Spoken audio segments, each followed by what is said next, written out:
반갑습니다. 오늘도 함께 하나님의 생명의 말씀 성경 맛보기 시간.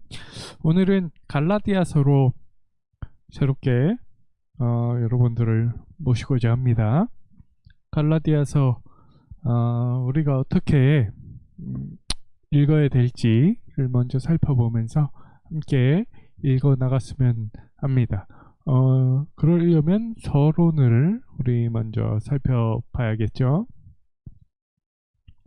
갈라디아서 서론을 한 번씩 이렇게 짚어보면서 우리 갈라디아서를 어떻게 읽어야 될지에 대해서 한번 나눠보도록 하겠습니다.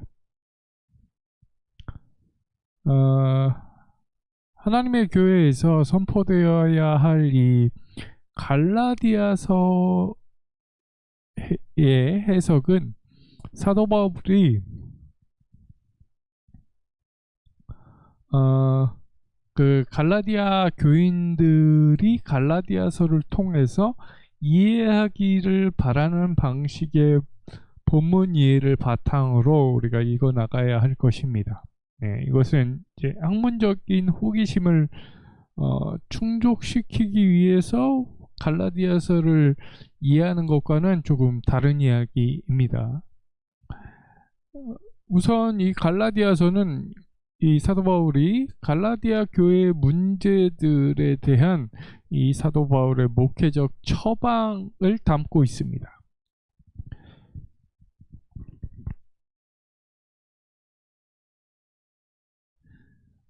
그들의 문제를 우리가 확인하는 것은 어려울 뿐 아니라 여기서는 상세히 검토하지는 않을 것입니다. 우리가 너무 깊이 들어가는 것도 이 갈라디아서 은혜롭게 읽기에 조금 방해가 되는 부분이 있기 때문에, 그러나 갈라디아 교인들은 자신들의 이 상황이 어떠한 문제가 있는지를, 그리고 그 문제가 무엇인지를 너무나 잘 알고 있었습니다. 사도 바울이 그들의 문제를 지적할 때는 자신이 지적하고자 하는 바를 그들이 쉽게 이해하리라는 전제를 깔고 있었습니다. 그리고 갈라디아 교인들은 바울에게서 복음을 전달받았기 때문에 이 사도 바울의 용어나 표현들의 의미를 어느 정도 알고 있었을 것입니다.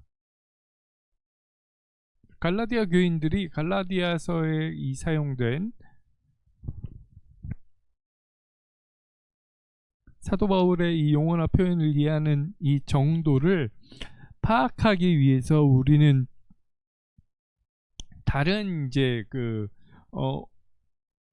바울 서신들을 참고해서 바울이 평소 사용하였을 의미를 이해해야 하겠지만,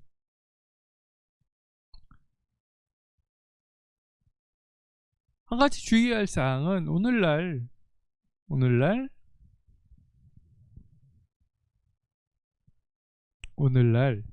우리는 사도 바울의 그 나머지 서신들, 바울 서신들의 갈라디아서를 뺀 나머지 서신들을 이 비교 분석해서 우리가 이해를 하겠지만, 이 당시에 갈라디아 교인들이 로마서나 다른 서신들을 대조해보고 비교하면서 갈라디아서를 이해한 것은 아니었다는 점을 우리가 확실히 짚고 넘어갈 필요가 있습니다. 네. 이런 것들을 염두에 두시고 갈라디아서를 읽어 나가시면 조금 더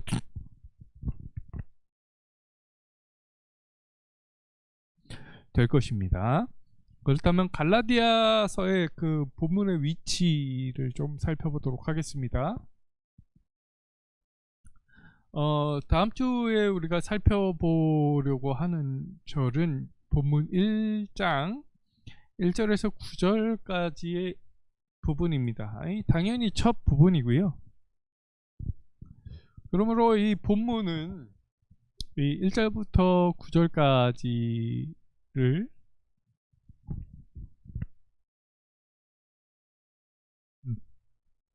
1절부터 9절까지는 갈라디아서를 차례대로 읽거나 들었을 이 갈라디아 교인들에게는 본 서신을 이해하는 데는 아주 선행학습이죠. 어떤 이야기가 이제 나오겠구나라는 그런 이해도를 조금 형성시켜 준다라고 보시면 될 것 같습니다. 그래서 이 1장 1절부터 9절까지의 이해를 바탕으로 1장 후반절들과 그리고 후속장들을 이해해야 합니다. 예. 그리고 독자는 계속해서 새로운 이해를 계속해서 축적해 나가야 될 것입니다. 예. 아울러 후속 내용은 우리의 본문에 대한 이해를 조금 수정해주고 그리고 뭐 부족한 부분은 보완해 나갈 수 있는 본문일 것입니다. 이 본문은 갈라디아서 전체를 이해하는 데 대단히 중요한 부분이라고 할 수 있습니다. 당시의 그 일반적인 편지글의 구성 형태에 따라서 본문 그 1절부터 5절까지의 부분은 편지를 보내는 사람과 그러니까 발신자와 수신자 그리고 인사말로 구성이 됩니다. 편지글의 이 일반적인 형태를 알고 있었을 이 갈라디아 교인들은 뒷부분을 읽거나 듣지 않아도 1장 1절부터 5절까지의 편지의 첫 부분인 인사말에 해당한다는 것을 쉽게 이해했을 것입니다. 바울은 보내는 사람인 바울 자신과 인사말에 상당한 이 부연 설명을 합니다.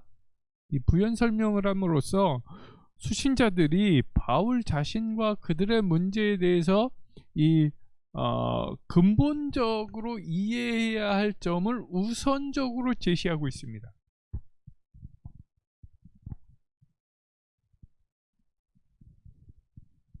예, 그 우선적으로 제시하는 게 바로 바울 자신의 이 사도권이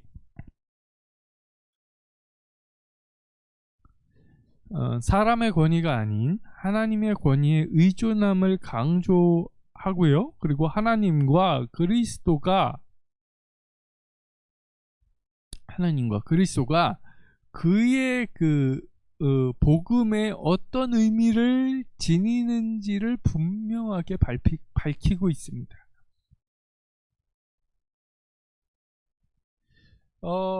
사도 바울의 다른 서신서들에는 있는 부분이 있는데 이 갈라디아서에는 없는 부분이 있습니다. 그것이 바로 감사하는 부분인데요.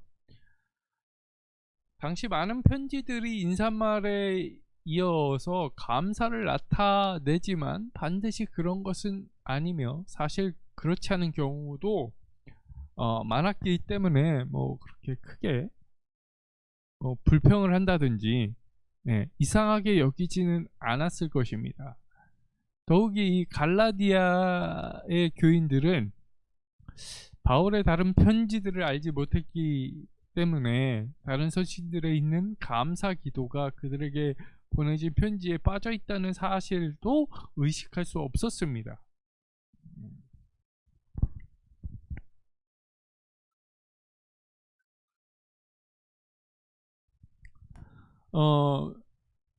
그리고 다음 부분이 6절에서 9절까지의 부분은 편지글의 본론의 첫 부분에 해당하고요.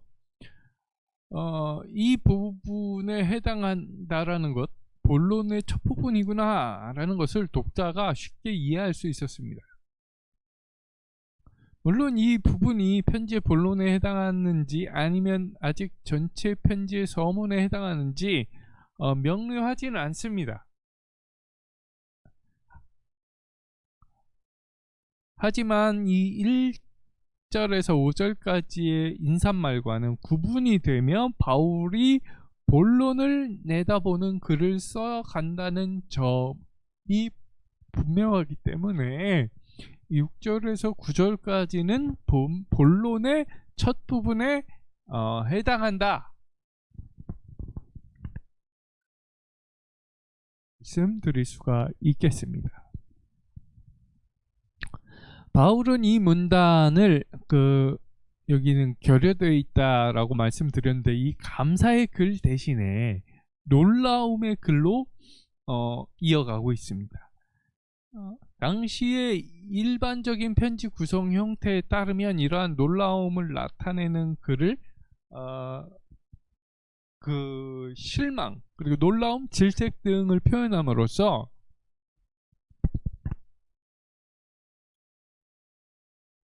편지를 쓰게 된 경위와 편지의 주된 문제를 제시하고 있습니다. 그러므로 이 갈라디아 교인들은 이 부분에서 벌써 바울이 무엇 때문에 우리에게 편지를 보냈는지를 파악하게 된다는 것이죠. 이 놀라운 부분을 보면 이러합니다. 바울은 그가 전한 복음 곧 그리스도의 복음과 갈라디아 교회에 찾아온 선동자들이 전한 다른 복음을 대조시킵니다. 그래서 그 다른 복음을 그리스도의 복음과 차별화시키고 있습니다. 이 그리스도의 복음과는 이 상반되는 이런 복음이기 때문에 이 다른 복음을 전하는 자는 저주를 받을 것이다 라고 강조하고 있습니다.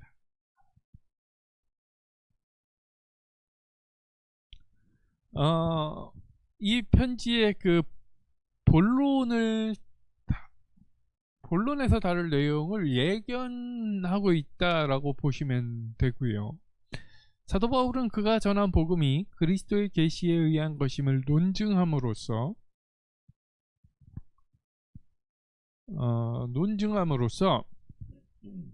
그의 예수 그리스도의 복음의 정당성을 주장하고 있습니다. 동시에 그는 이른바 다른 복음이 제기한 문제와 갈라디아 교인들의 과거의 그 체험 그리고 그들이 현재 문제에 비추어 그가 전한 복음의 정당성을 구약 성경에서 근거하여서 논증을 하고 있습니다.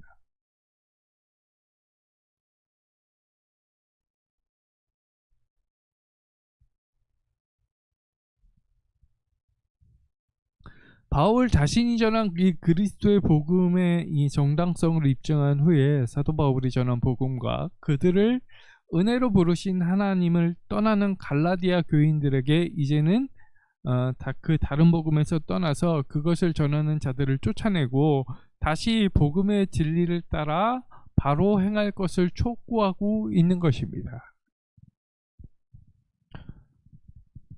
그리고 이어지는 이 부분이 있는데요. 이 1장 10절의 위치가 좀 애매합니다.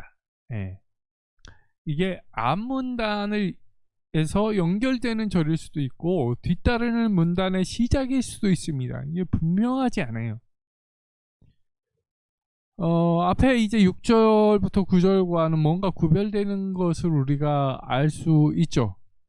비록 이 10절이 1절에서 이 사도 바울의 사도권 설명 부분을 되새기게 한다는 점에서 1절과 10절은 처음과 마침을 이루는 형태의 한 단락으로 생각할 수 있게 합니다. 그러나 10절이 앞절들과의 연결 관계보다는 11절 이하와의 연결 관계가 보다 더 자연스럽습니다.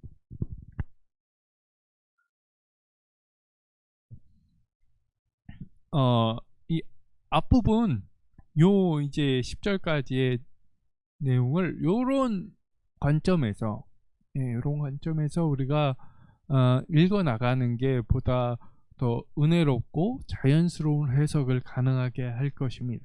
그러니까 마지막 우리가 다음 주에 살펴볼 절은 이제 9절까지지만 왜 10절을 안 넣냐라는 이제 하시는 분들은 요거를 좀 참고해 주시면 될 것 같습니다. 10절은 처음과 마침에 이루는 마지막 절일 수 있지만 앞절들과의 연결 그 관계에서의 자연스러움보다는 11절 이하와의 연결 관계가 더 자연스럽기 때문에 시작으로 우리가 보고 10절은 넣지 않 그 첫 부분으로 넣지 않았다라는 점 우리가 이렇게 생각하시고 이해하시고 갈라디아서를 함께 오늘부터 그리고 쭉 계속해서 이어나가도록 하겠습니다. 오늘은 여기까지 하겠습니다. 오늘도 함께 해주셔서 감사합니다. 은혜로운 하루 보내시길 바랍니다.